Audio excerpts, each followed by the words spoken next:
Bonjour tout le monde. On peut trouver de faux experts sur tous les sujets. D'ailleurs, en général, ils cumulent les casquettes neurosciences, économie, géopolitique, médecine, criminologie, agronomie, physique quantique, etc. On ne va jamais se débarrasser des faux experts parce qu'il y a au moins un problème fondamental avec l'expertise. Il faut bien connaître un domaine pour savoir distinguer un vrai expert d'un faux. Un expert, c'est quelqu'un qui est reconnu comme tel par d'autres personnes reconnues expertes avant lui. Donc il y a du flou, et cela permet à des gens habiles de passer 20 ou 40 ans à parler publiquement de sujets qu'ils ne maîtrisent pas tout en invisibilisant ceux qui connaissent la discipline. Mes excuses pour la voix générique.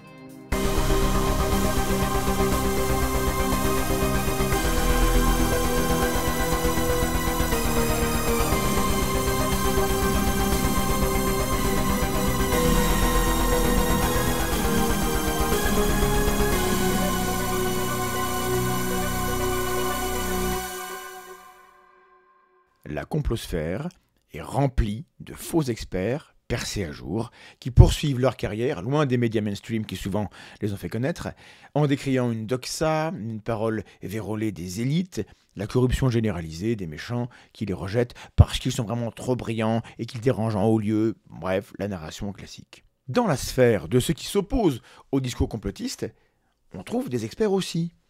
Comment savoir si ce sont de vrais experts et pas des imposteurs qui occupent une place laissée vacante? Mais parlons-en. Premier critère académique. J'ai un critère à proposer, il est imparfait, mais il permet de commencer à se forger un avis. Quand quelqu'un se prétend expert dans un domaine qui relève au moins un peu de la science, je lui accorde ma confiance si je trouve des articles scientifiques publié dans des revues à comité de lecture, où il est premier auteur. Évidemment, s'il est expert guide en haute montagne ou expert comptable, mon critère n'est pas pertinent. D'accord. Par exemple, Assermendax, alias Thomas Sédurant, ne se retrouve en premier auteur dans aucun article scientifique en égyptologie, en aéronautique, en théologie ou sur le complotisme. Il n'est donc pas expert de ces domaines. Il faudra donc le lui rappeler à chaque fois qu'il prétendra avoir une expertise là-dessus.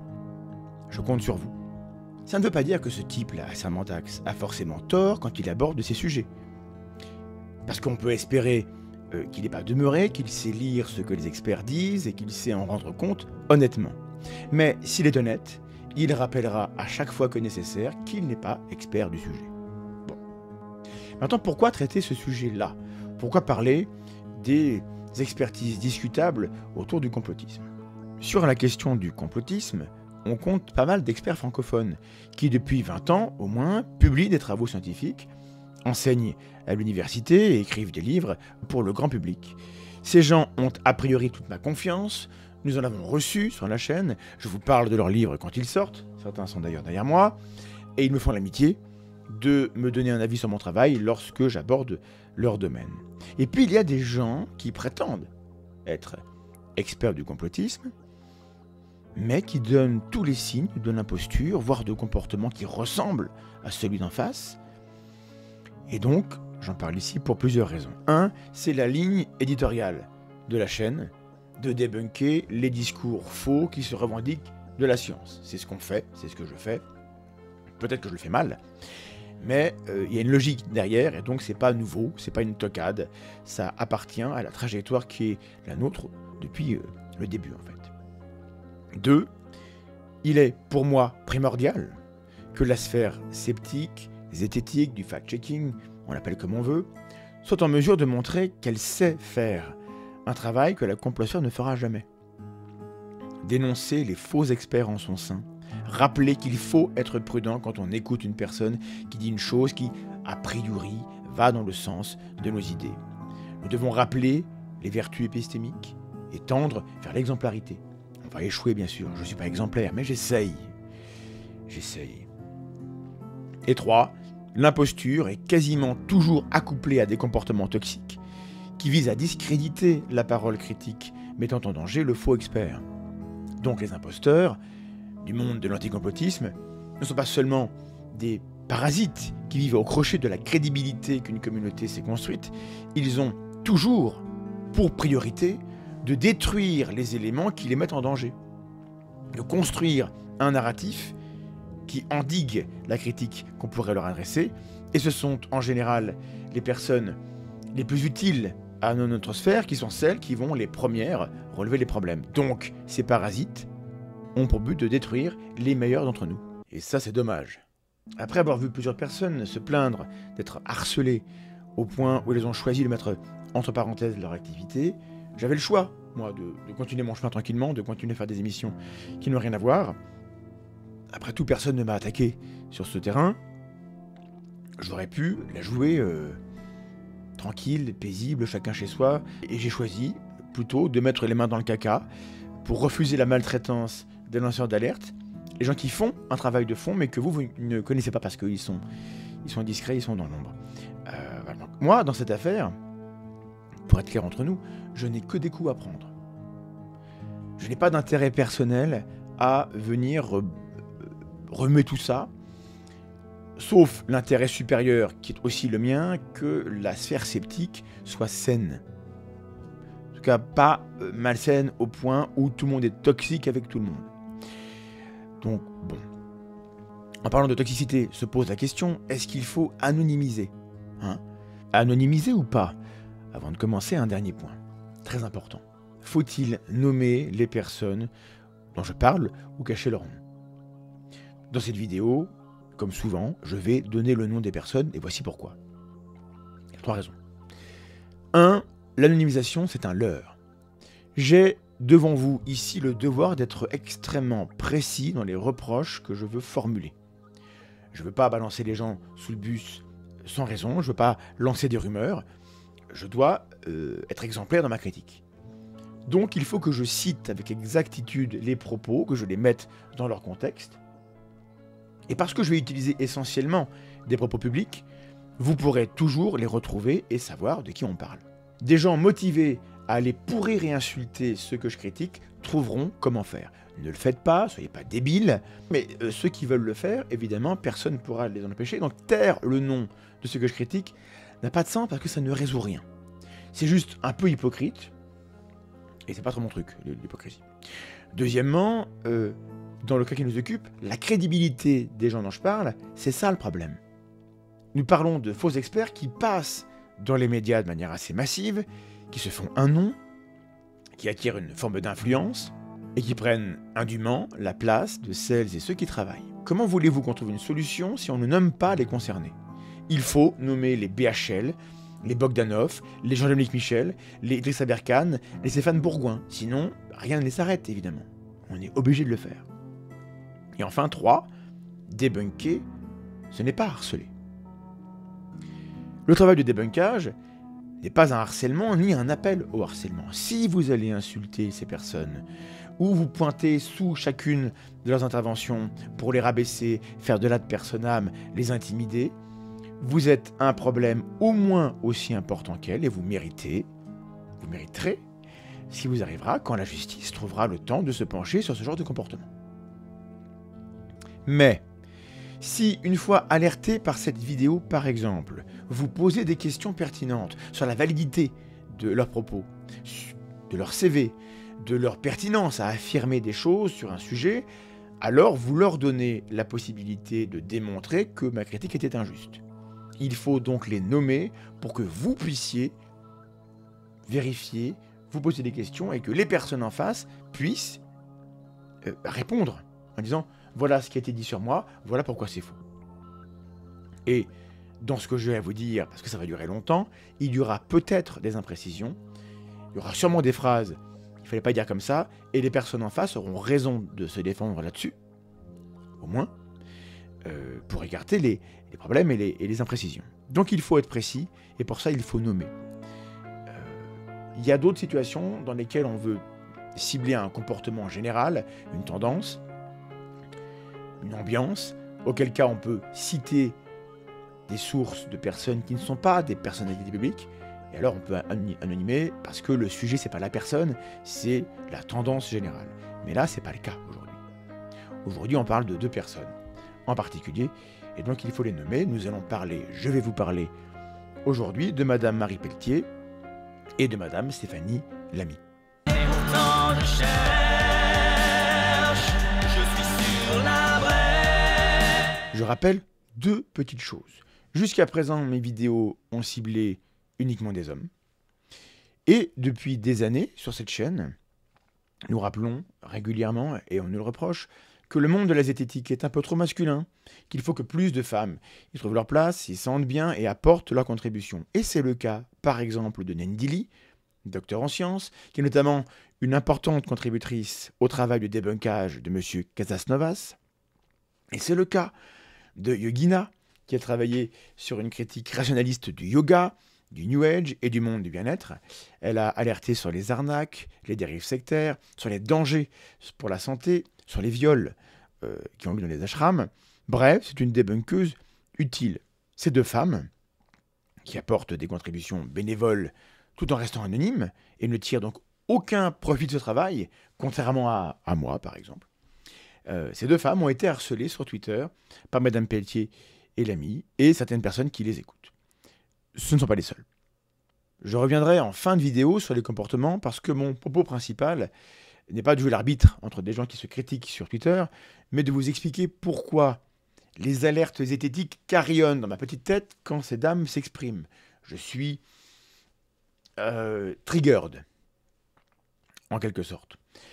Je vous rappelle que je ne suis pas un expert du complotisme ou des domaines où ces dames interviennent, donc je suis comme vous, il faut que je trouve des critères pour me faire un avis. Le critère principal, premier, celui que j'utilise généralement, il n'est pas suffisant, mais en science, il a des mérites, c'est le critère académique, c'est le CV. Rappelez-vous, c'était suffisant pour débusquer un Aberkan ou un Michel, par contre c'était raté pour un Raoult ou un Mukeli. Donc ça marche plus ou moins bien, on va parler de ça. J'ai bien sûr contacté Madame Pelletier et Madame Lamy avant de faire cette vidéo. Je leur ai envoyé plusieurs questions dans un email afin d'éviter de dire des bêtises sur leur CV, sur leurs propos ou sur leur expertise ou sur leur comportement parce que c'est ça dont il va être question. Elles ont eu la gentillesse de me répondre dans les heures qui ont suivi, mais la réponse, comme vous pouvez constater, est une fin de non-recevoir, matinée en substance, vous avez plutôt intérêt à ne pas parler de nous. Voilà. Naturellement, je proposais à ces dames d'avoir un droit de réponse, si c'est estimé ça nécessaire, la proposition reste valide. Commençons tout de suite avec Stéphanie Lamy. Alors, sur LinkedIn, qui est un outil intéressant, on voit que Madame Lamy a un Master 2 de Sciences Po Toulouse en relations internationales, qu'elle est depuis 2020 chargée d'enseignement à Sciences Po Toulouse dans le M de gouvernance des relations internationales, société civile, promotion de normes et sécurité humaine. Je n'ai pas pu tout vérifier, mais il n'y a pas de raison de penser qu'on nous mente là-dessus sur LinkedIn. On va partir du principe que c'est vrai.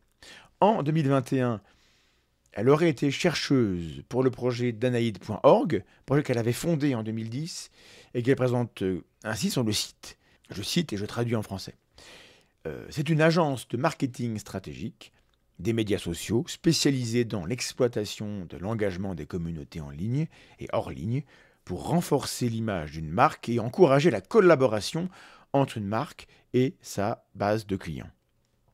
Elle assure apparemment des formations en médias sociaux et cela semble être sa vraie expertise, celle qu'elle revendique sur le site.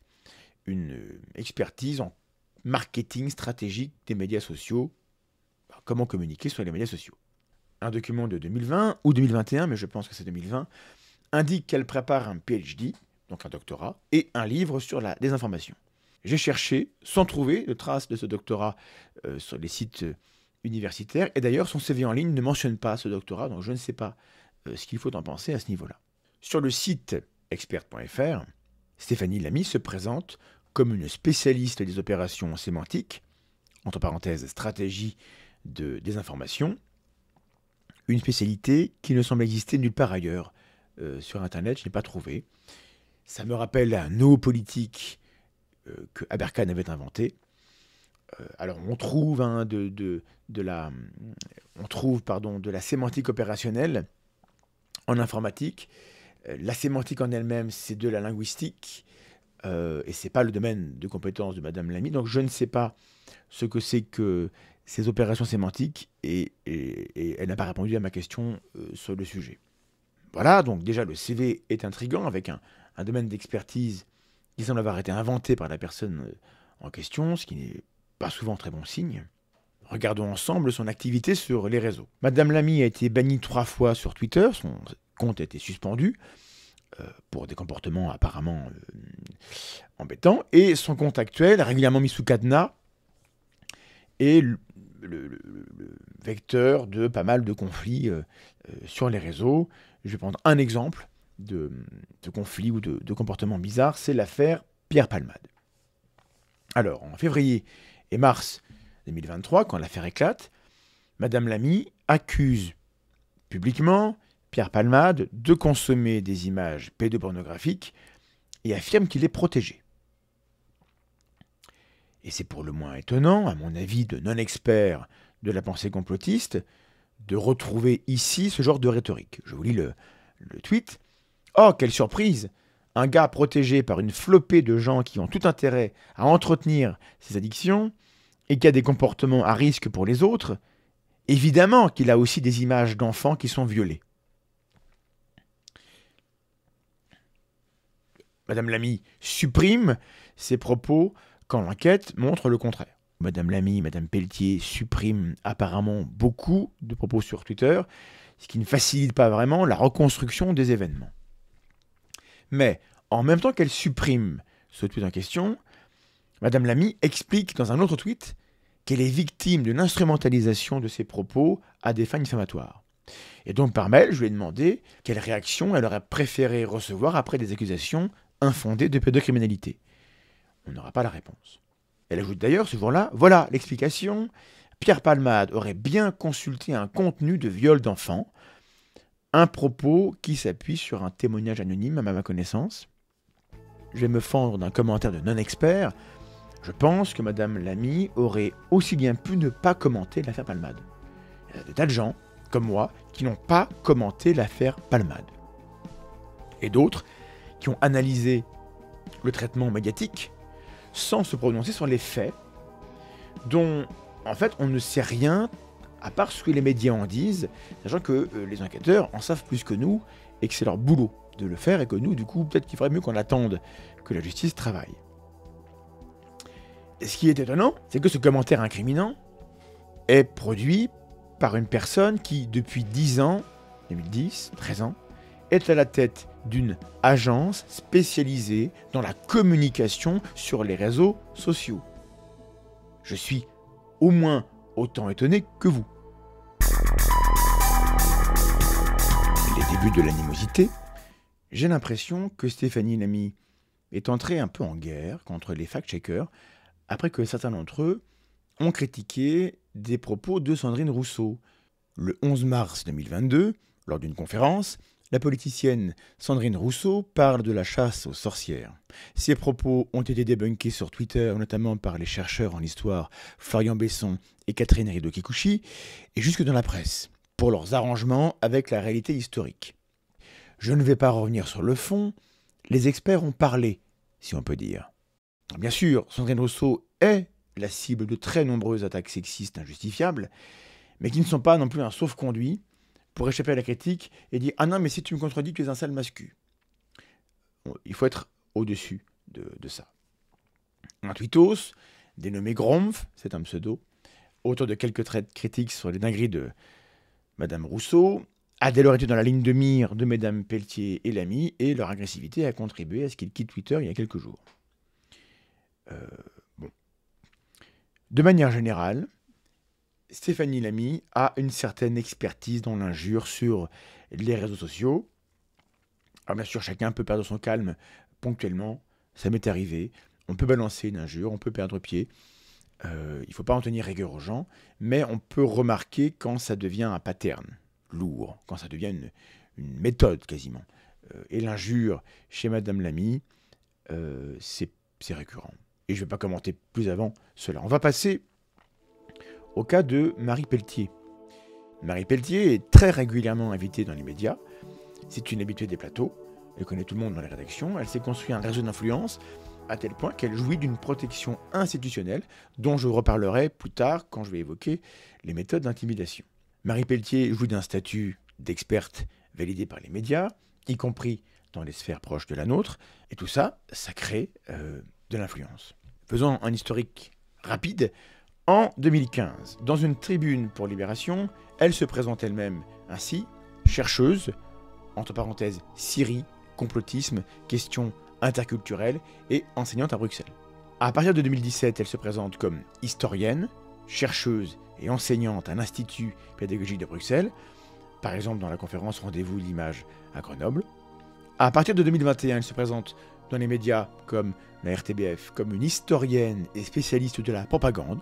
À partir de 2023, elle est historienne spécialiste de la mise en récit des questions étrangères et de la manipulation des médias pour une table ronde animée par Patrick Cohen dans le podcast Sources diplomatiques.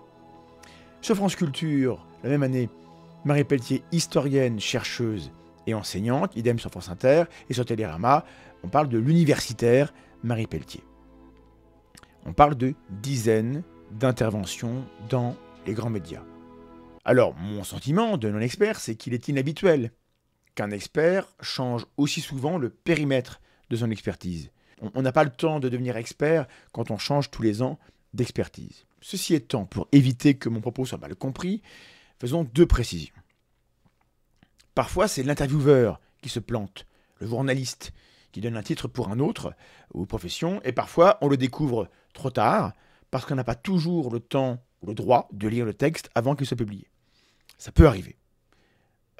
Ça ne peut pas arriver systématiquement, me semble-t-il.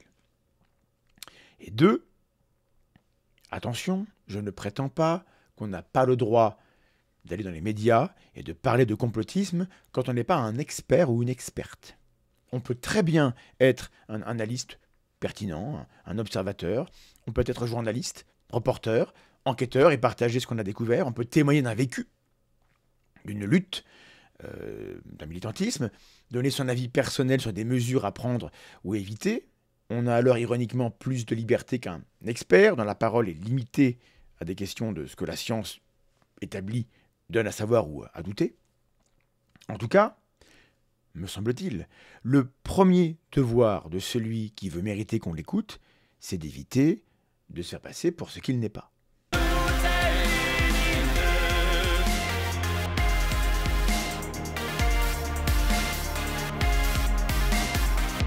Critère académique numéro 1. Comme pour Stéphanie Lamy, je propose d'utiliser mon critère principal. Regardons dans quel domaine Marie Pelletier a publié des travaux scientifiques. Et là, c'est pareil. 0 publication scientifique pour Marie Pelletier dans un domaine où ce critère est valide. Marie Pelletier n'est pas enseignante-chercheuse, bien qu'il arrive de se présenter ainsi. Elle enseigne, c'est vrai, l'histoire de futurs enseignants dans le primaire et le collège, dans un petit établissement privé en Belgique. Son travail de recherche, c'est comme ça qu'elle le présente, c'est une série de blogs sur le site BPAX. Le seul travail académique universitaire signé Marie Pelletier est, à ma connaissance, le mémoire de master qu'elle a écrit sur la justice en temps de guerre à Namur. Soit, le problème c'est qu'elle se fait connaître en se disant experte de la Syrie, sans parler la langue du pays. Donc tout cela forme un faisceau, un ensemble d'éléments qui me suffisent personnellement à avoir envie d'être très très très prudent par rapport à ce qu'elle raconte. Il y a certainement de vrais experts et de vraies expertes sur ces sujets qui n'ont jamais pu parler en public dans les médias parce que la place était prise. Et c'est pour ça qu'il faut en parler. Je ne dis pas que tout ce que dit Madame Pelletier sur le sujet est faux, mais que c'est au service, apparemment, d'abord d'un récit personnel sur son expertise, et on la voit souvent d'ailleurs revendiquer d'être la pionnière. Personne avant elle ne parlait de ces sujets-là. Elle le répète, notamment dans des vidéoconférences payantes auxquelles vous n'avez pas accès, mais que j'ai pu voir. Donc, ce critère étant là, il ne prouve pas grand-chose. Il en faut un deuxième, critère académique numéro 2. On peut se demander si la personne dont l'expertise est discutée est défendue par d'autres personne dont l'expertise n'est pas en débat. Ou si, au contraire, les spécialistes du domaine, reconnus sur cette question, lorsque la personne est critiquée, attaquée, gardent un silence poli, voire émettent un doute publiquement. Par exemple, le monde des mathématiciens observe un silence religieux, poli et un peu gêné, vis-à-vis de M. Aberkan, qui prétend avoir résolu la conjecture de Syracuse, et tout le monde comprend ce que ça veut dire. Tout le monde comprend qu'une solution récompensée par l'équivalent de 800 000 € au Japon devrait attirer l'attention. On devrait en parler en fait. Et si on n'en parle pas, c'est que certainement ça ne vaut pas grand-chose. On le sait. Tout le monde comprend donc, par ce silence académique, que M. Aberkan est un charlot en maths. Et bien pour Marie Pelletier, je n'ai pas trouvé d'interaction publique où elle échangerait avec un chercheur ou une chercheuse reconnue dans le domaine. Mais j'ai posé des questions autour de moi et voici ce que quelques chercheurs m'ont répondu sur l'expertise de Marie Pelletier. Le premier a tenu à rester anonyme. Il me dit la chose suivante. J'avais écouté l'interview de Marie Pelletier lorsqu'elle a été interviewée par le podcast de Méthode Choc. De mémoire, ses propos sur le conspirationnisme étaient plutôt vagues et généralistes, mais ce qui m'avait particulièrement marqué, c'était la diversité des thématiques abordées. J'avais le sentiment que le conspirationnisme est un prétexte pour aborder beaucoup d'autres sujets. Au sens strict de ma conception de ce qu'est un expert, personne ayant suivi une formation universitaire complète dans un champ disciplinaire, universitaire, chercheur reconnu par une institution qui a produit et continue de produire de la connaissance scientifique sur un sujet, qu'il publie dans des revues scientifiques, un comité de lecture, je ne la considère pas comme une experte sur le sujet, ce qui ne lui enlève rien des connaissances qu'elle a sur le sujet, ainsi que son habileté verbale et son aisance orale.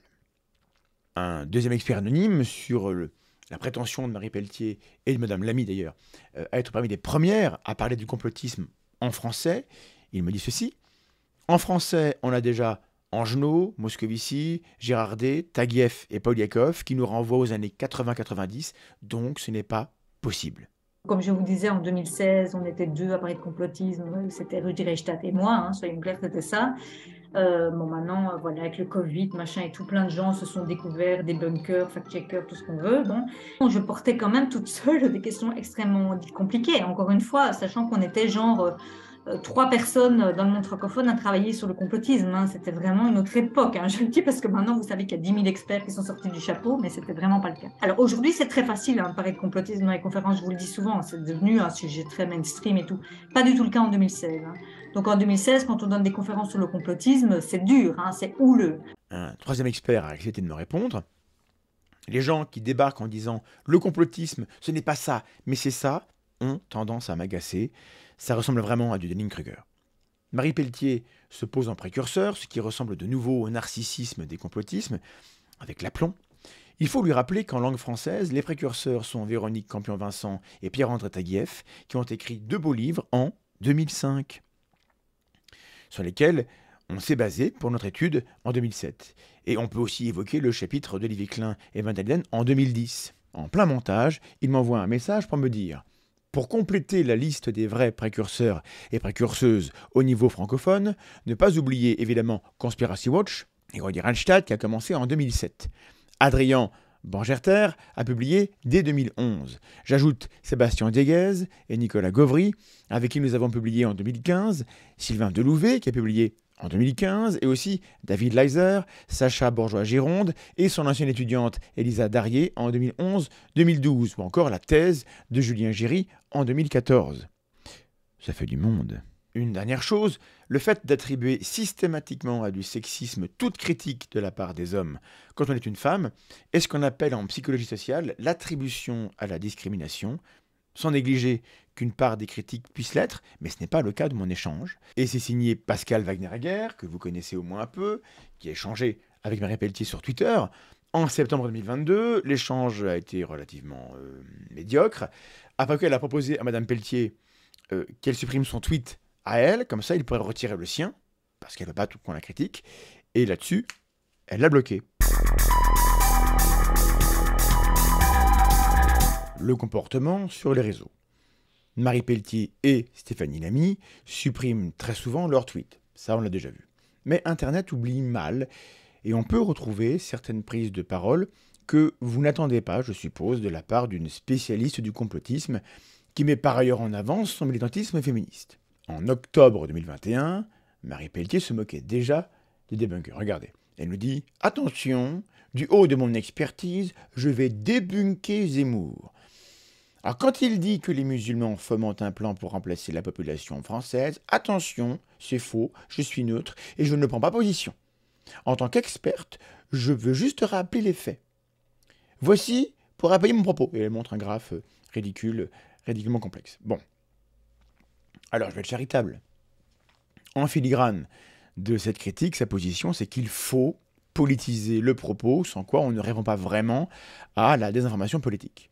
C'est un point de vue qu'on peut défendre, mais qu'elle devrait argumenter avec des données scientifiques, sans quoi elle prend le risque de critiquer pour rien ceux qui font le travail de rétablir les faits et qui aident les internautes à disposer de bons arguments pour contrer la désinformation.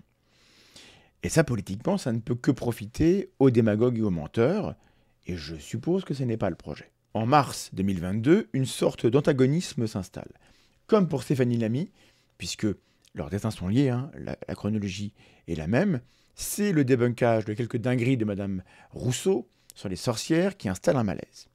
Pour Marie Pelletier, il est scandaleux que les fact-checkers fassent leur travail sans tenir compte du fait que Sandrine Rousseau est sous le coup d'une campagne de dénigrement politique. Elle en veut particulièrement à Gromph. C'est peut-être là que Marie Pelletier a fait l'erreur d'attirer l'attention de personnes habituées à vérifier les propos des gens sur Internet, qu'elle a commencé à poser des questions sur son expertise. On peut dire en tout cas qu'elle a très mal réagi quand des doutes ont été émis sur son expertise, par exemple le 12 septembre 2022. Marie Pelletier adopte la posture de l'experte outrée, mais aussi de la féminisme victime, un mélange des genres que je trouve acrobatique. À partir de là, les choses vont dégénérer.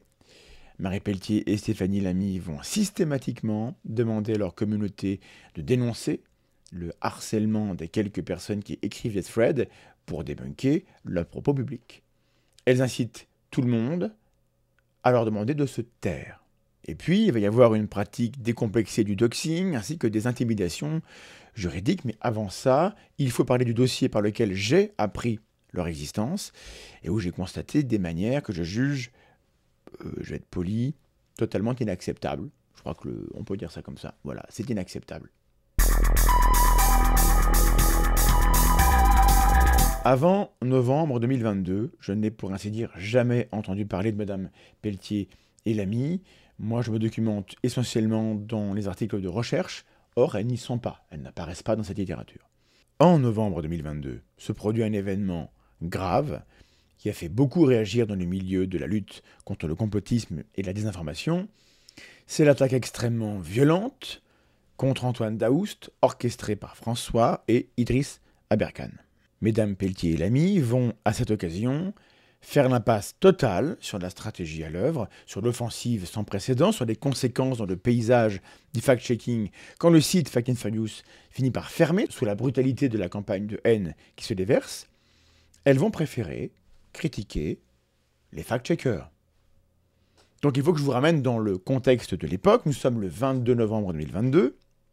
Monsieur Idriss Aberkan diffuse en direct un entretien intitulé « Scandale au pays des fact-checkers » avec Malika Daoust, présentée comme une lanceuse d'alerte, et qui traite son ex-mari, notamment de pion et d'abruti de service. Le sujet de l'événement de ce soir et de cette interview est celui des officines, de leur fonctionnement. Antoine Daoust est un menteur, un manipulateur. Je vous donne lecture d'un extrait de l'article que j'ai écrit le lendemain, le 23 novembre, sur mon blog La Menace Terroriste. Voici. Pendant 55 minutes, M. Aberkan donne la parole à l'ex-femme d'Antoine Daoust, créateur de Fact and Furious, journaliste qui, pour informer le public, débunk régulièrement la désinformation délibérée de François et de la complosphère associée à Idriss Aberkan. Antoine Daoust a par exemple suivi de très près le travail du comité d'éthique chargé de statuer sur l'accusation de plagiat sur l'une des thèses de M. Aberkan, histoire qui est sortie dernièrement dans l'Express, histoire qui n'avance pas. Il semblerait que le comité d'éthique ait du mal à assumer la décision sur la réalité du nom ou non du plagiat. Je vous laisse déduire de vous-même ce que cela implique. Malika Daoust dit tout le mal qu'elle pense de son ex-mari. Un Idriss Aberkan assez malin pour rappeler constamment que le ciblé est présumé innocent, qu'il s'agit d'opinion, mais en choisissant le format du direct, devant 700 000 abonnés, déjà abreuvé au narratif du gang mafieux, d'une secte qui serait aux trousses du héros Aberkan. Et là, je posais la question, pourquoi avoir choisi le format du direct au lieu d'un entretien enregistré permettant de s'assurer qu'on ne s'écarte pas du sujet?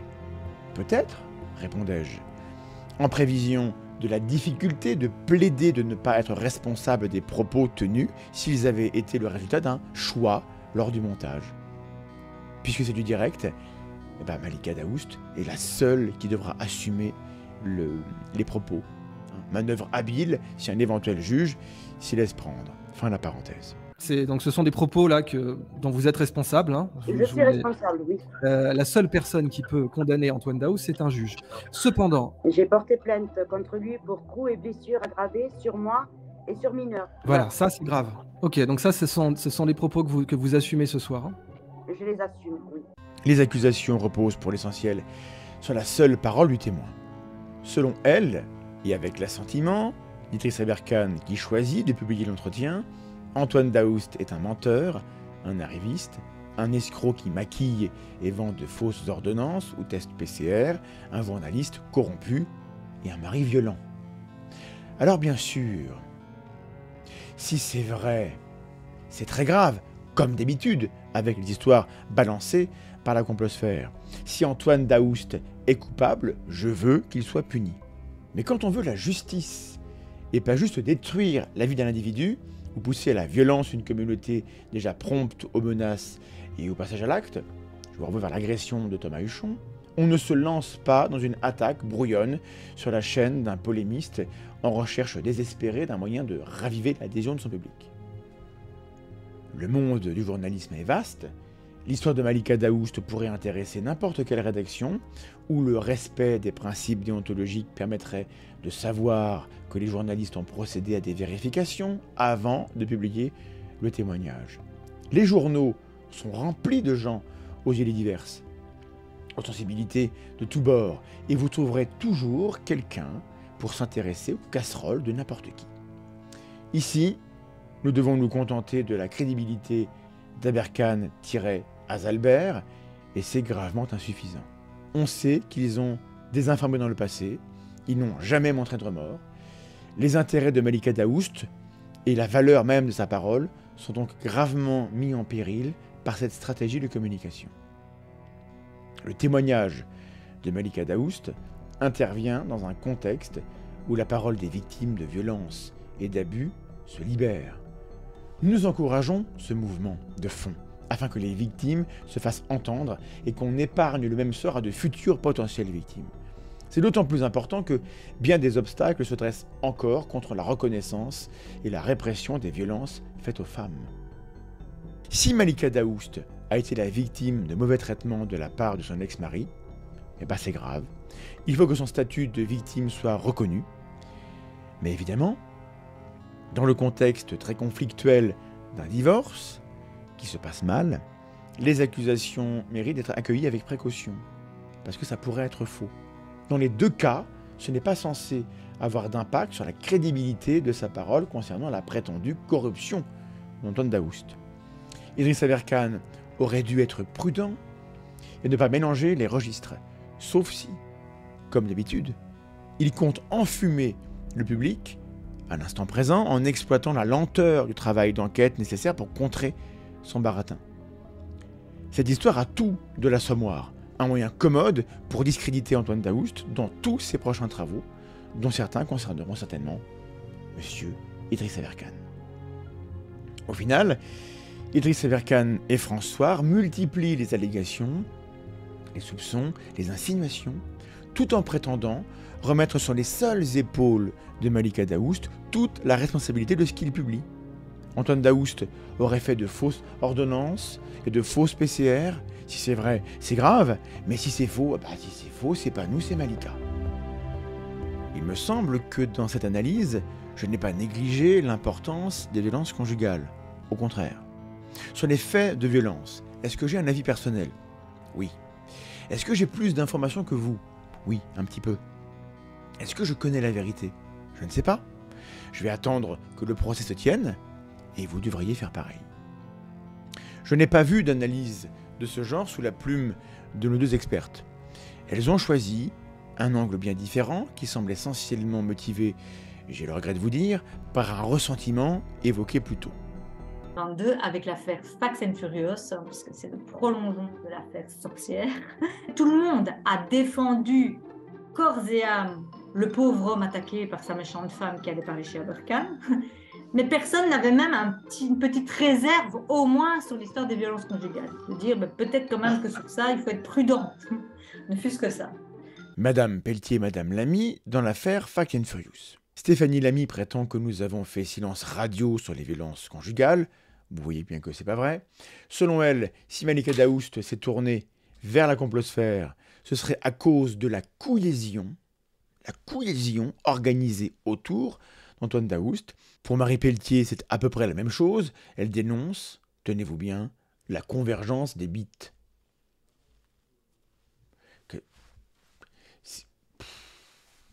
Marie Pelletier est, je cite, scandalisée par la manière dont cette affaire est traitée. Elle interpelle le compte Twitter de Check News, à qui elle reproche de défendre un copain au lieu de faire du journalisme. Antoine Daoust est qualifié, écoutez bien, d'agresseur. Elle le compare au meurtrier Bertrand Cantat. La messe est dite. Pourtant, nous sommes dans une affaire mafieuse. On apprendra plus tard que dans cette affaire sordide, le gourou leader complotiste Xavier Azalbert met la main sur l'ordinateur personnel du journaliste Antoine Daoust et publie son contenu dans son blog dans l'espoir de démontrer une sorte de machination impliquant les rédactions de vrais journaux. Ça fait 9 mois. Est-ce qu'il a démontré quelque chose?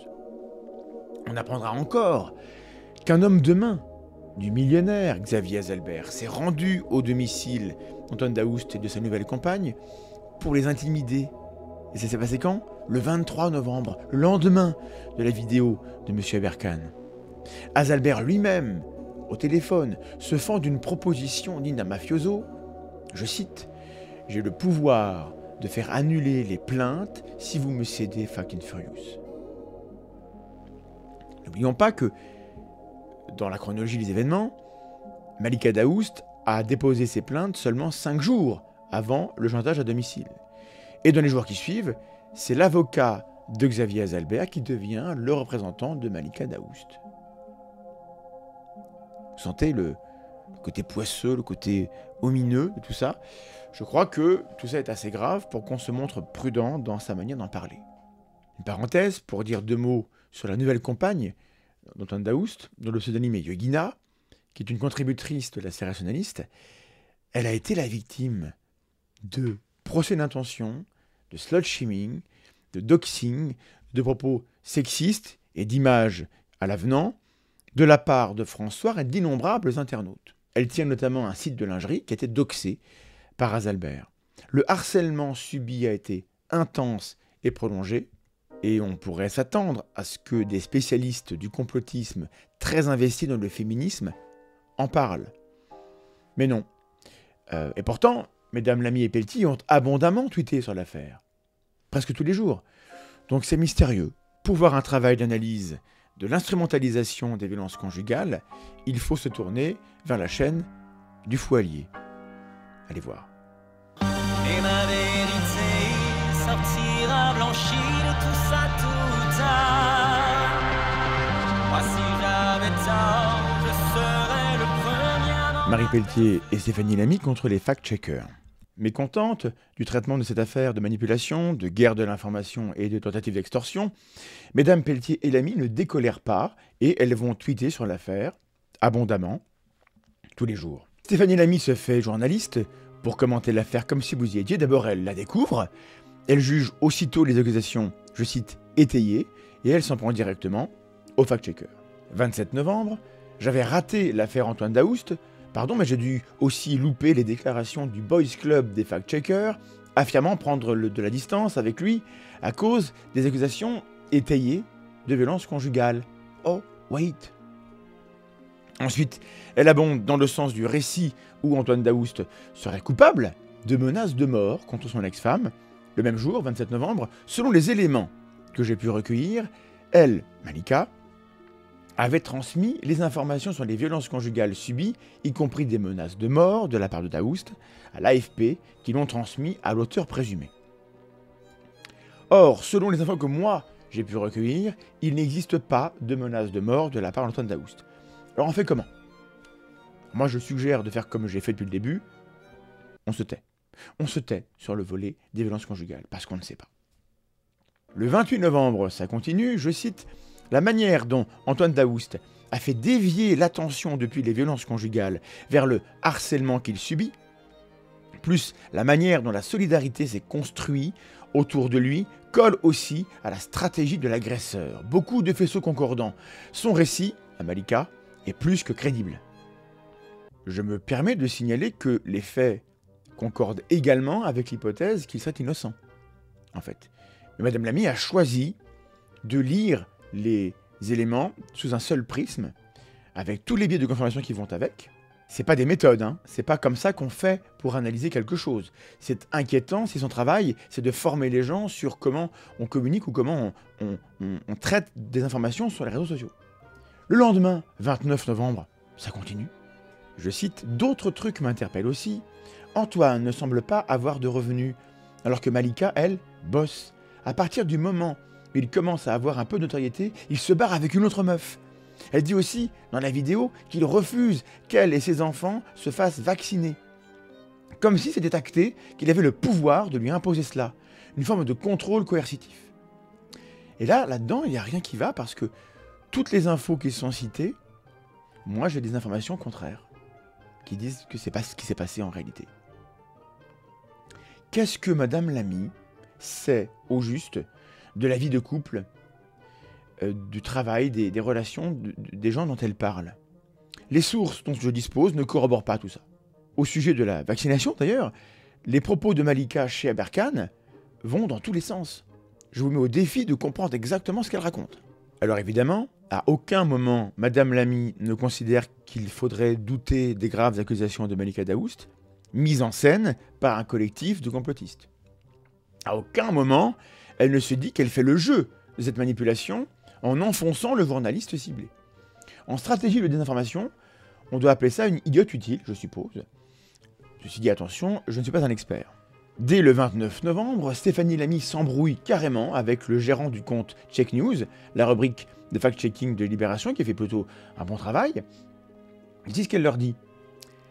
Elle, Malika, dit que son conjoint est un manipulateur. Quand savez-vous qu'il ne l'est pas? Et là, on a, vous l'avez reconnu, un retournement de la charge de la preuve, un pur sophisme en or massif. Alors, je vais tenter de vous faire la même cascade, attention, parce que je fais ça à froid, sans filet. On dit que Madame Lamy est une influenceuse financée par Moscou. Quand savez-vous qu'elle ne l'est pas? Alors attention de ne pas produire à la maison. Il faut, pour cette pratique, être un expert en opérations sémantiques. Il se trouve que moi aussi j'ai mon diplôme, alors ça va. Pendant qu'elle accuse les fact-checkers de chercher à protéger leur business, Marie Pelletier, le 29 novembre, fait de la réclame sur Facebook et sur Twitter pour un abonnement annuel à ses vidéoconférences. Ça coûte 150 € et j'ai pu en voir quelques-unes. Quelques extraits sont dans cette vidéo d'ailleurs. Autant vous dire que je ne suis pas certain que ce soit une dépense raisonnable. C'est un avis personnel. Qu'est-ce que j'en sais? Je ne suis pas expert. Typiquement, avec les fact-checkers, moi je vois très bien ce qui se passe. C'est que ces gens ont peur pour leur place. Ils ont très peur pour leur place, en plus parce que la crise sanitaire n'étant plus ce qu'elle est, il y a un petit business voilà, qui risque de se casser la gueule, quoi, très clairement. Le 4 décembre 2022, Marie Pelletier livre une analyse pertinente, je trouve, grâce à une source inattendue, sur l'affaire Fact & Furious. Elle nous dit « Mon petit doigt me dit que certains n'assumeront pas tout dans un avenir pas si lointain. » C'est possible. Le 29 décembre, Stéphanie Lamy veut amener une conclusion et à la fin de cette séquence indigne, elle livre un CQFD magistral, ce qu'il fallait démontrer. Selon elle, cela démontre leur thèse à toutes les deux sur le masculinisme du milieu des fact-checkers. En somme, rien ne peut réfuter le narratif de quelques pionnières de la lutte contre la désinformation qui sont les victimes de la colère des hommes qui veulent protéger leur petit business, leur petit revenu, leur petite place. Quand vous avez ce récit en tête et quand vous lisez tout à travers ce prisme, eh ben, tout vous donne raison. Le problème, c'est qu'il faudrait commencer par démontrer que la thèse est valide avant de la voir partout. Bon, Sonic Urtican, un tutos anonyme de la sphère rationaliste qui a travaillé sur la fraude scientifique et sur l'affaire Didier Raoult, leur reproche à ces dames de manquer de prudence en désignant les coupables. Et voici la réponse magique qu'il reçoit. En tout cas, sa réaction, celle de Sonic Urtican, est un gros CQFD. Corporatisme masculin au sein de la communauté des fact-checkers. Cette affaire Daoust, mes commentaires sont utilisés par des hommes qui se sentent personnellement visés par le fait que Marie Pelletier et moi, nous dénonçons des phénomènes systémiques. Par quelle méthode, par quels moyens, mesdames Pelletier et Lamy font-elles le distinguo entre des hommes masculinistes qui défendent leur précaré contre des accusations légitimes ou des hommes qui considèrent que le récit qui fait d'eux des masculinistes n'est pas valide et qu'il faut le critiquer, puisque la réponse qu'ils reçoivent sera la même, quoi qu'il en soit. Quand la méthode ne permet pas de distinguer ces deux hypothèses contradictoires, complémentaires, opposées, la méthode n'est pas bonne. Les calculs ne sont pas bons, Kevin. Marie Pelletier est bien d'accord, elle valide tout. Le même jour, 29 décembre, je n'avais en effet pas envie de leur répondre, tant le CQFD est magistral. Boadicéenne 3, Stéphanie Lamy, résume parfaitement tout ici. Et elle ajoute en parenthèse, et sinon, pour certains, get a life, hein, car sérieux, ça fait un peu pitié quand même. Je ne vais pas faire du tone policing, mais c'est pas très coupertin. Cette attitude, ce comportement, ce positionnement, cette lecture totalement biaisée, est typiquement le genre de propos qu'on entend dans les médias de réinformation. Mais en général, les gens qui disent ça ne passent pas régulièrement, chaque semaine, dans les médias télévisés, à part sur CNews, quoi. Les trucs les plus poisseux. Voilà. On est dans du niveau Zemmour. Zemmour, c'est plus grave, bien sûr. Mais Zemmour, beaucoup de gens critiquent. Et là, j'ai pas vu beaucoup de gens critiquer. L'affaire Fast and Furious va passer au tribunal, parce qu'Antoine Daoust porte plainte. En revanche, à ma connaissance, il ne fait l'objet d'aucune poursuite. C'est bizarre, ça, non ? Comment on explique ça ? Pendant ce procès, vous allez apprendre des tas de choses, et moi aussi, sans doute, et quand le verdict tombera, nous aurons tous une idée bien plus claire des événements, de la culpabilité et de la responsabilité de certains et de certaines dans la désinformation publique. Mais on peut déjà tirer des leçons, je crois, sur le niveau de crédit à accorder à deux expertes de la propagande et des opérations sémantiques, parce qu'au-delà du CV discutable dont j'ai parlé, et qui n'est pas une preuve, on voit que la mise en pratique de leur expertise est totalement calamiteuse. De sale manière. L'affaire Fast and Furious est sans doute la phase la plus grave de cette affaire à ce jour, mais il faut compléter avec la manière dont mesdames Pelletier et Lamy réagissent aux critiques de manière générale. Et c'est le troisième critère de l'expertise que je propose dans cette vidéo. Comme troisième critère, pour étalonner la confiance, voici ce que je propose face à la critique. À des critiques précises, qui remettent en question des propos précis, qui demandent des sources, une démonstration, des nuances ou des corrections. Donc, des critiques légitimes. Il y a plein de critiques pas légitimes. Mais devant des critiques légitimes, notre individu répond-il ou répond-elle sur le fond, en apportant une analyse plus large, en fournissant des sources, ou en battant le rappel de ses troupes pour faire taire les malotrus. Alors, on ne peut pas juger sur un cas particulier, il faut regarder sur le moyen terme ou sur le long terme comment notre expert ou notre experte agit. Et si on voit sortir une tendance, un pattern qui n'est pas celui de la réponse construite, mais celui de la polarisation, alors on a une réponse. Parlons un peu du doxing. Si je traite Mesdames Lamy et Pelletier ensemble, c'est parce qu'elles se soutiennent constamment dans leur méthode de polarisation à outrance et d'agressivité numérique. C'est à croire, et c'est un comble, qu'elles appliquent les règles d'un manuel de radicalisation et de dérive complotiste en ligne. J'espère que non. Mais toutes les deux, en tout cas, s'adonnent notamment à l'incitation à commettre du doxing de groupe. Madame Lamy a été bannie de Twitter plusieurs fois. Elle en est à son 4e compte. Le 18 août 2020, son compte Twitter est suspendu pour infraction à nos règles relatives au comportement inapproprié et au harcèlement. Bon, la modération sur les plateformes sociales étant ce qu'elle est, peut-être que c'est une erreur et peut-être qu'elle a été bannie 3 fois pour rien. Donc c'est pas le critère important. On va regarder ce qu'elle dit. Avec ce compte suspendu, Madame Lamy déclarait « J'annonce que je vais commencer à doxer tous les harceleurs et les harceleuses du Printemps républicain, ainsi que celles et ceux qui like donc, leurs tweets. Pour celles et ceux qui souhaitent m'aider, MP, message personnel. Madame Lamy veut doxer et veut que des gens qui la suivent l'aident à doxer. Marie Pelletier approuve, elle écrit « On va donc au passage rappeler un truc. On a du très lourd sur certains de cette tendance. On a déjà prévenu. S'il faut faire valoir un rapport de force, on n'aura aucune hésitation à le faire valoir. Donc sincèrement, il s'agit de laisser Stéphanie Lamy tranquille et très vite. Le contexte, c'est un conflit avec les personnes du Printemps républicain. J'ai aucun jugement. Je ne sais pas ce qui s'est passé. Il y a peut-être eu du débordement de l'autre côté, des comportements outranciers, etc. Et auquel cas, il faut évidemment passer par la justice. Mais passer par le doxing, c'est embêtant. Le doxing, qu'est-ce que c'est? C'est le fait de révéler, diffuser ou transmettre par quelque moyen que ce soit des informations, vie privée, familiale, professionnelle, permettant d'identifier ou de localiser une personne afin de l'exposer ou d'exposer les membres de sa famille à un risque direct. Or, la loi du 24 août 2021, alors ok, Madame Pelletier n'est pas française, mais Madame Lamy, elle est française, confortant le respect des principes de la République, a créé une nouvelle infraction. L'article 36 de cette loi sanctionne la mise en danger d'autrui par la publication de données personnelles, pratique également connue sous le nom de doxing.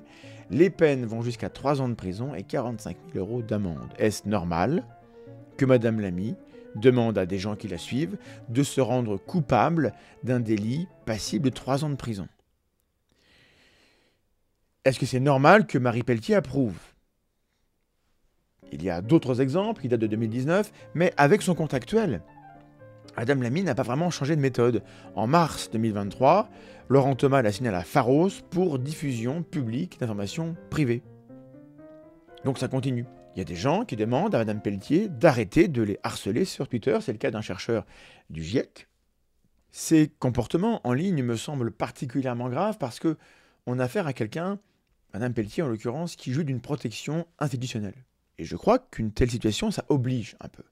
Dans le but de collecter des données sur ces contradicteurs en ligne, Marie Pelletier annonce le 19 juillet dernier, c'est tout frais, la chose suivante, je cite, « Comme à chaque remous, je suis très intéressé par la collecte de screens et archivage de tweets. J'ai la chance de pouvoir engager un étudiant cet été pour l'organisation de toutes ces données grâce à un soutien institutionnel. Ce qui nous permet de blinder le volet judiciaire, m'envoyer cela à mon adresse et elle donne son adresse au sein de l'Institut Galilée.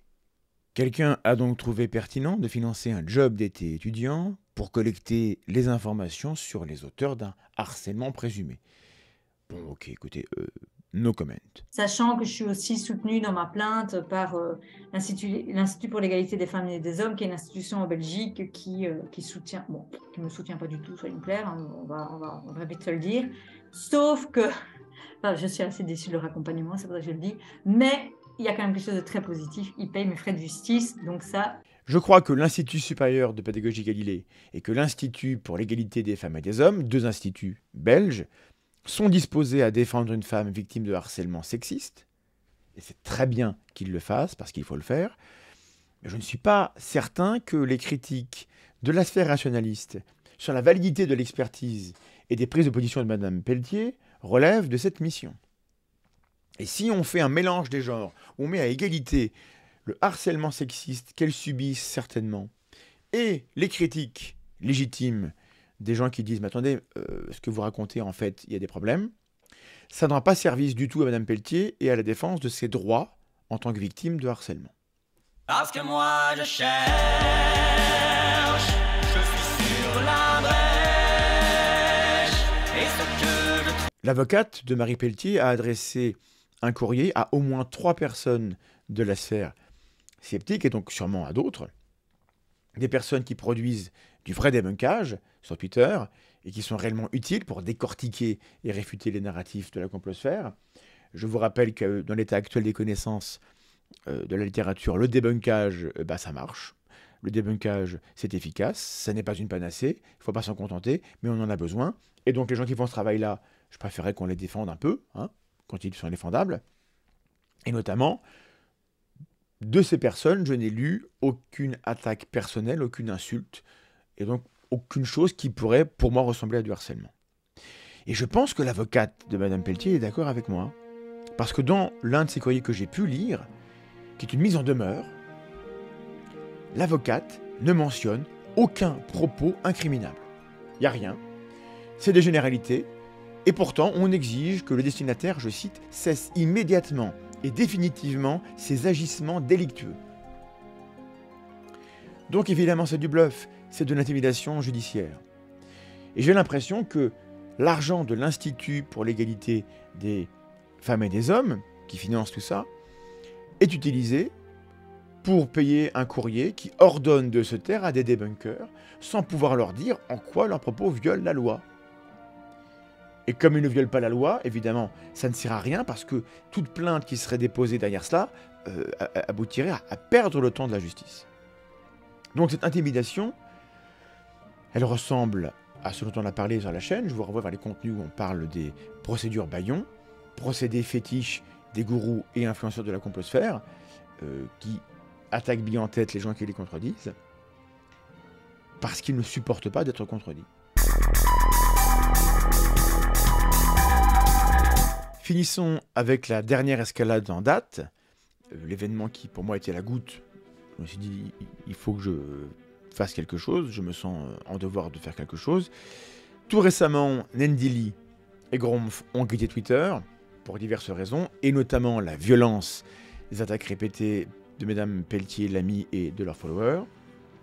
Alors parenthèse, je ne veux pas m'étendre, et je ne peux pas m'étendre sur l'aspect harcèlement qu'ils ont subi, parce que ça demande toujours beaucoup de temps pour exposer la teneur des propos, leur répétition, leur étendue dans le temps, la ramification dans les réseaux avec ceux qui reprennent tout ça, qui retweetent et qui relancent, les pratiques souterraines où l'on calomnie sans citer le nom, les phénomènes donc de dog whistle pour réactiver une communauté déjà remontée contre quelqu'un, les inversions accusatoires, les procédés rhétoriques, la victimisation et globalement le volume que tout ça représente et qui pèse sur la cible à tel point qu'aborder certains sujets devient impossible. La nana qui est la plus perverse à mon égard, et qui, enfin oui, c'est une femme, quoi. Qui est une mascu, hein. Les femmes peuvent être mascues, hein. Elle a totalement un comportement de mascu. Et d'ailleurs, elle attaque tout le temps les féministes, bien évidemment, parce que c'est des gens complètement tarés, hein. On va être vraiment très clair. Si jamais c'est nécessaire, je vous partagerai le travail d'autres personnes qui démontreront la nature de ce type de harcèlement qui conduit des débunkers à quitter les réseaux. Bon. Mais c'est même pas ce harcèlement, en bonne partie invisible, qui, moi, m'a décidé à agir. Nendili, donc, a subi tout ça, elle a quitté Twitter, et on a été plusieurs créateurs de contenu à dire qu'on la soutenait. C'est ce que j'ai fait, c'est ce qu'a fait Vincent Flibustier, que vous connaissez sans doute parce qu'il a un humour potache, il a des pages où il débunk par l'humour, et on peut ne pas aimer ses méthodes, son ton, ses provocations. Vous avez le droit de critiquer. J'aime pas tout ce qu'il fait. Lui-même est revenu sur certaines choses parce qu'il a commis des erreurs. Bref, en tout cas, c'est quelqu'un qui admet ses erreurs et qui est à l'écoute des critiques. Et donc, Vincent Flibustier est venu soutenir Nendili le 19 juillet. Je vais vous lire ce qu'il a écrit parce que je soutiens son propos. et que son propos lui a valu des gros ennuis. Ndili vient de désactiver son compte à cause du harcèlement réel des 2 expertes, entre guillemets, du complotisme, qui crient au harcèlement dès que des gens corrigent des informations fausses qu'elles publient. L'une d'elles menace sans cesse de porter plainte, mais ne porte jamais plainte, puisqu'elle sait bien qu'elle n'a pas de dossier. Quand les gens lui demandent de quel harcèlement elle parle, elle dit qu'il faut croire les femmes, et puis c'est tout. Elle dit être harcelée alors que ce n'est que de la critique sur Twitter de gens qui s'intéressent, comme elle, aux questions de théorie du complot. Par contre, elle envoie des mises en demeure via une avocate qu'elle ne paye même pas, via l'Institut pour l'égalité des femmes et des hommes, à qui elle a vendu son histoire de harcèlement masculiniste. Elle envoie des mises en demeure au domicile et au travail des gens pour les terroriser. Et ça marche. Les 2 font passer tous leurs détracteurs pour des harceleurs misogynes, même des femmes.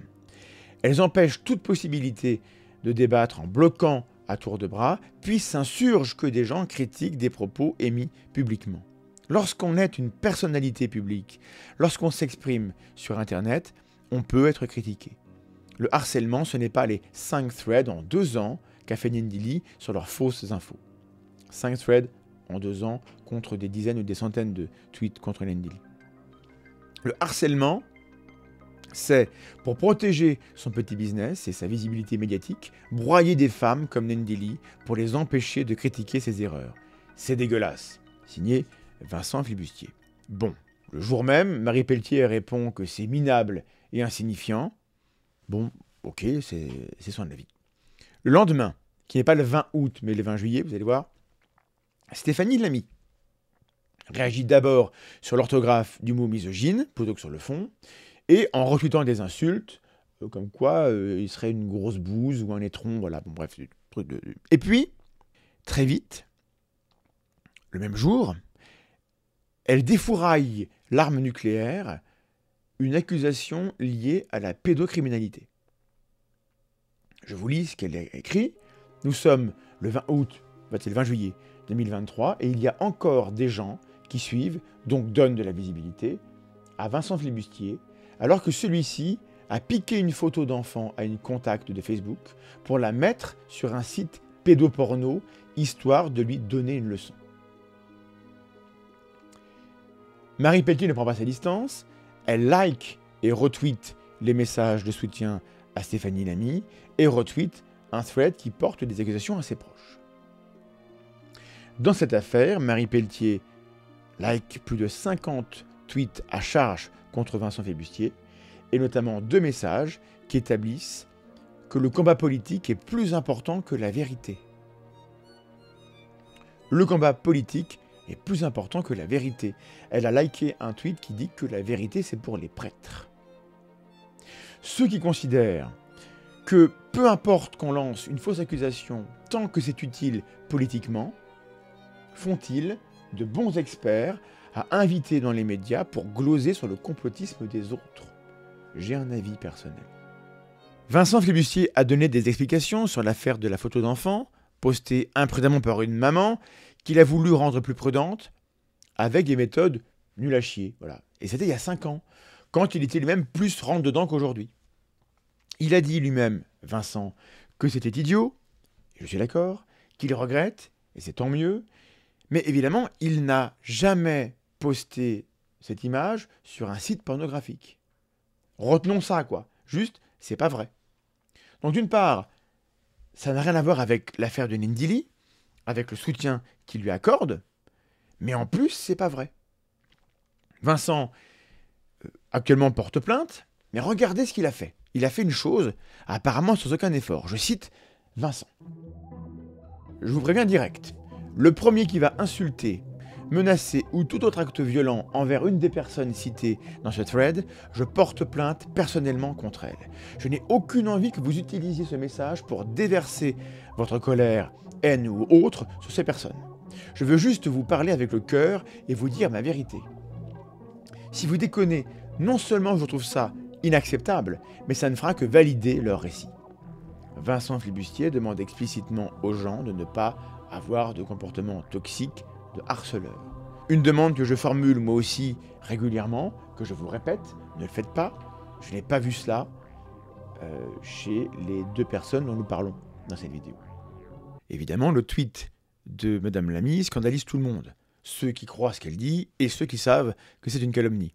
Et en termes de communication, il y a au moins une chose de réussie, c'est qu'on ne parle plus du harcèlement de Lindley. C'est la technique du chiffon rouge, de la diversion, de la fausse piste. Et c'est aussi, et c'est peut-être plus grave, une instrumentalisation de la lutte contre la pédocriminalité. Tous ceux qui ont cautionné cela devraient se poser de sérieuses questions. J'insiste sur une chose cruciale. Stéphanie Lamy sait très bien que l'accusation est fausse. Ça ne l'empêche pas de la trouver justifiée, comme elle explique sur Twitter. Pourtant, quelques jours plus tard, elle se montre très à cheval sur la question de la pédocriminalité, au point de s'en prendre au collectif NFM No Fake Medicine. À mon avis, c'est une tentative pour faire oublier son coup d'éclat du 20 juillet, mais il faudrait un expert pour confirmer. Le 28 juillet 2023, voici ce qu'elle dit. Il y a un problème de défense des intérêts de classe, dont le genre, au sein de la communauté NFM. Ça se traduit d'une part par un rapport à la gravité qu'est la pédocriminalité, plus que limite, et d'autre part, à une forme de ad QAnon réduction. D'autre part, nanana, ajoutez que nanana et comprenez que tout cela nuit gravement à la lutte contre la pédocriminalité. Quand on se souvient des propos de Madame Lamy sur Pierre Palmade, qu'on ajoute ceux sur Vincent Flibustier, et qu'on voit ce qu'elle reproche à NFM, je crois qu'on a une bonne idée du niveau de confiance qu'on peut lui accorder, du niveau de dignité même, je dirais, qu'elle sien. Nous avons assisté sous nos yeux à la création d'une fake news, une accusation d'avoir posté l'image d'un enfant sur un site pédopornographique destiné uniquement à oblitérer le contenu de sa critique. Cette accusation va poursuivre Vincent pendant des années, comme ne peut pas manquer de le savoir une spécialiste des médias sociaux. Elle mesure la gravité de la chose, forcément. Et cela pourquoi? Juste parce qu'il a posté un message où il apporte son soutien à une personne de la sphère rationaliste poussée à bout. Je vous laisse imaginer ce qui m'attend moi pour avoir osé faire cette vidéo. Donc s'il vous plaît, vérifiez les sources avant de croire ce que vous lirez à mon sujet dans les prochains jours. D'avance, merci. J'ai trouvé ce procédé absolument odieux, et ce jour-là, j'ai décidé qu'on ne pouvait pas tolérer que ces gens se fassent passer pour des expertes compétentes et œuvrant contre le complotisme. Surtout si les méthodes qu'ils utilisent sont celles des complotistes. Leur activité sur les réseaux est toxique, nous avons besoin que les médias le comprennent, que les instituts qui les soutiennent le comprennent, et que les gens, celles et ceux qui gobent leur version des faits, le comprennent aussi. Voilà. Je n'ai pas tout dit dans cette vidéo sur ce que ces dames font ou disent. Le but n'est pas d'être exhaustif, le but n'est pas de les pourrir personnellement. Soyons clairs une dernière fois. Moi, je n'ai pas envie de revenir sur le sujet. J'ai fait le débunkage. Je ne veux pas répondre et être dans une polémique et une surenchère. Ce n'est pas l'objet de mon propos. Donc, c'est des réponses. Elles seront certainement sous forme d'articles de blog pour revenir sur des éléments qui seraient rajoutés. Soyons bien clairs entre nous. Je ne veux de mal à personne. Je voudrais que le sujet de la désinformation soit traité par des gens compétents et des gens bien, et qu'on fasse de la place, qu'on donne de la visibilité aux femmes et aux hommes qui maîtrisent le sujet, qui produisent de la connaissance et qui nous aident à mieux comprendre et à mieux nous comporter dans les espaces sociaux numériques. Ce serait bien que les choses s'améliorent. Le sujet du complotisme n'est pas fini. On a devant nous de gros chantiers, de gros dossiers qui impliquent des volets épistémiques et des volets politiques. Et je ne veux pas qu'on les mélange. Les deux sont importants, mais si on les mélange, on ne va pas s'en sortir. Petit bonus, puisque je vous ai montré les réponses de Mesdames Pelletier et Lamy à mon email, voici le contenu des courriers que je leur ai adressés avec les questions. Ainsi, vous constatez les questions auxquelles elles auraient pu apporter des réponses pour éviter que l'on dise des bêtises.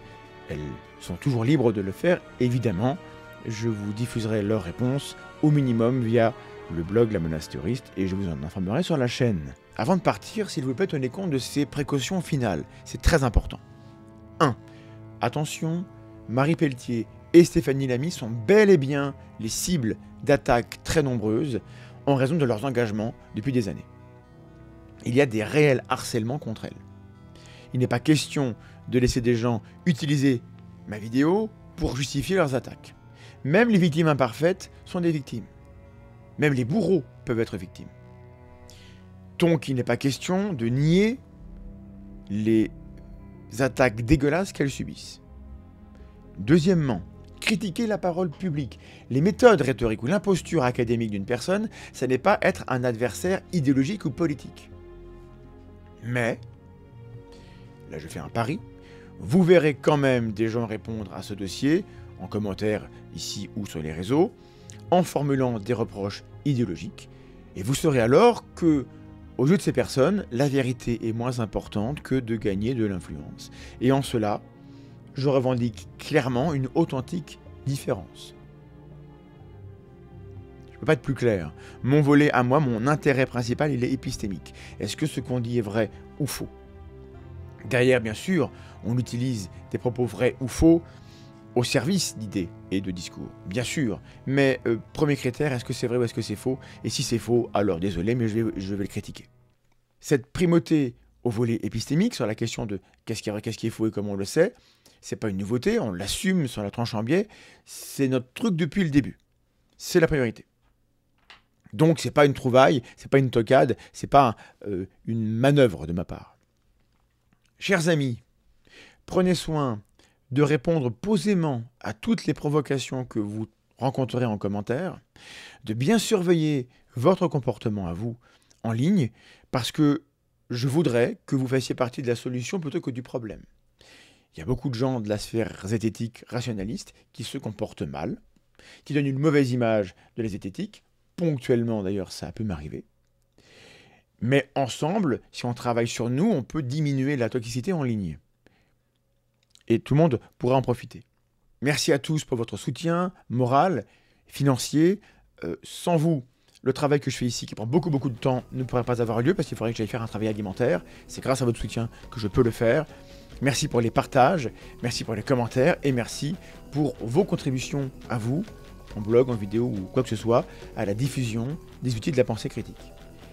Si vous n'êtes pas des relais de la parole que j'ai ici, cette parole, elle ne sert à rien. Alors merci encore, à bientôt et des bisous, si vous voulez.